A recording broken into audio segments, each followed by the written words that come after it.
Titaniumations. Ridiculous stuff I used to believe. Part 1. It's part 1 because I'm pretty sure that knowing some of the stuff that I have believed in the past, there's probably going to be some more stuff coming up. So we will add to that list of ridiculous things as we go along. I am what you could call fairly gullible. I believe things quite easily. Being a fairly honest person myself, I tend to kind of expect that other people around me are also being truthful and honest. Yeah, no. My older sister caught on to this one quite quickly and very soon began my miseducation of the world.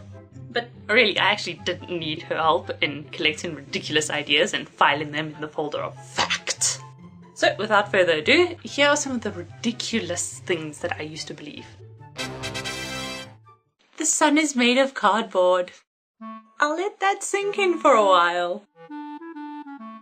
You know, I honestly used to believe this. How, you may ask? Well, it all happened this one day when I was sitting in the back of my mom's car. I was a very small child and I was staring out the window because, you know, the seat in front of you actually isn't that interesting to look at. I remember staring at the sun. Now, I know you're not supposed to do that, which is probably why I was doing it. Anyway, it was slightly overcast, so the sun appeared to be like a yellow disc. I remember thinking that it looked like it had been cut out of cardboard. Now, don't ask about how a disc of cardboard can be super shiny or give off heat and give you sunburn. I don't know, it used to make sense to my brain, so I used to believe that the sun was made of cardboard. Yeah, it did make sense to toddler me. I used to believe that the earth is round. Okay, I used to believe that the earth is round. Not like a globe, but kind of like a Pokemon ball, where the white half is the sky and the red half is the magma and lava and stuff and all the earth's in it. And so the black disc around, that's the land we live on. So it was flat. I actually believed this for longer than I care to admit. But we all know that the earth is flat, carried on the backs of 4 elephants and a turtle flying through space. Psst, round earth. I don't know why people think that. You can run out of voice. I was a very talkative child. And somewhere along the line of me being extremely talkative, I learned that your voice comes from something in your throat called a voice box. Now, it wasn't explained further than that. I just heard the word voice box. And so my Einstein little brain deduced that everyone is born with a box of voice in their throat. So every time you speak, you use up a little bit of voice. So this meant that if you spoke too much, then you'd run out of voice and eventually become a mute. So, being the little noisemaker that I was, I think my sister encouraged this belief, hoping that it would shut me up, perhaps. I threw caution to the wind and just continued being noisy. Patty pans are not patty pans, but are called pie squash. So this one is purely my sister's fault. We were in the shops, and I was walking through the vegetable aisle, just kind of looking at the veggies that were there, and I saw this strange yellow thing on the shelf. I'd never seen these before. And so, you know, innocently, I asked my sister to draw upon her wisdom and bestow some of it upon me. And so she replied to me with a dead straight face that it's pie squash. I went around believing that. I really did. She said it was like such honesty that I was like, yeah, it's pie squash. Yeah, it's definitely pie squash. I was so convinced of this fact that when someone told me that it was patty pans, I was like, nah, it's not. It's pie squash. I know you're just teasing me. They're like, no, honestly, it's patty pans. Like, nah.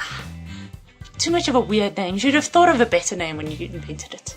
Yeah, they actually are patty pans.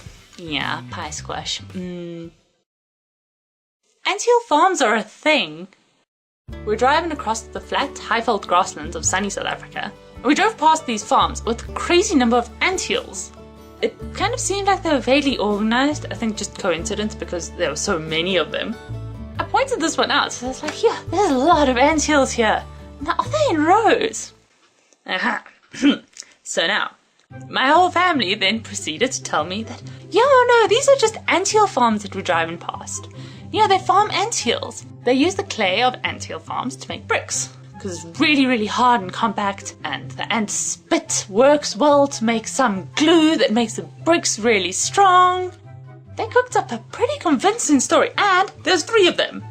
And they're 3 very, very intelligent people. So I just was like, oh yes, they must be telling the truth. Anthill farms, yes. And this is why I have trust issues. So yeah, these are just some of the strange things that I used to believe, often much to the hilarity of those I was with. At my expense.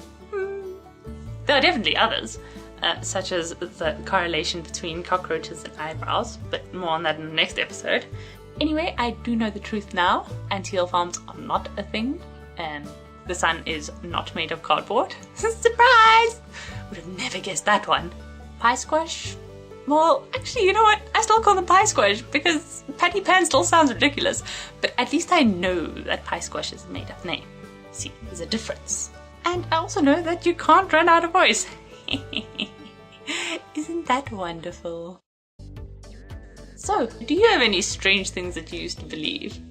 For now, stay amazing, dear people, and I'll see you in the next video. Titanium out.